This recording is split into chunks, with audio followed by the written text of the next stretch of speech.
On Friday, I traveled to Fort Stewart in Georgia to meet with soldiers from the 3rd Infantry Division. These men and women have fought with bravery and honor in some of the most dangerous places on the planet. Some of them didn't make it back. But those who did are now fighting a different kind of battle here at home. They're looking for new jobs, new opportunities, and new ways to serve.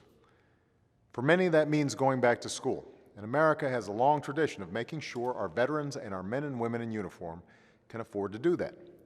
After World War II, we helped a generation of Americans, including my grandfather, to go to school on the GI Bill. Now, thanks to the 9/11 GI Bill and the Tuition Assistance Program, last year we supported more than 500,000 veterans and over 300,000 service members who are pursuing a higher education degree. And that's progress. But it's not enough to just help our veterans and service members afford school. We need to make sure they have all the tools they need to make an informed decision when it comes to picking the right program. The sad truth is that there are people out there who are less interested in helping our men and women in uniform getting ahead and more interested in making a buck.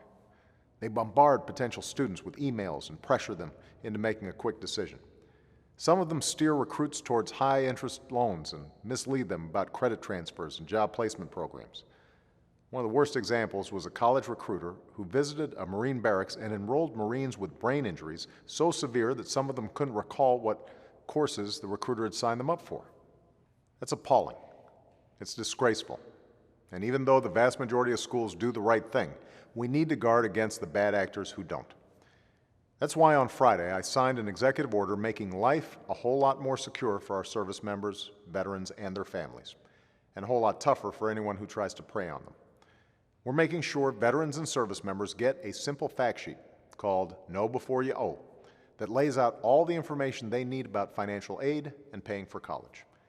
We're requiring schools to offer counseling to help students finish their degree even if they have to move or deploy.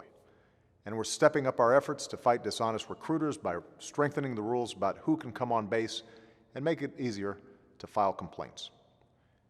When our men and women in uniform succeed, our country succeeds.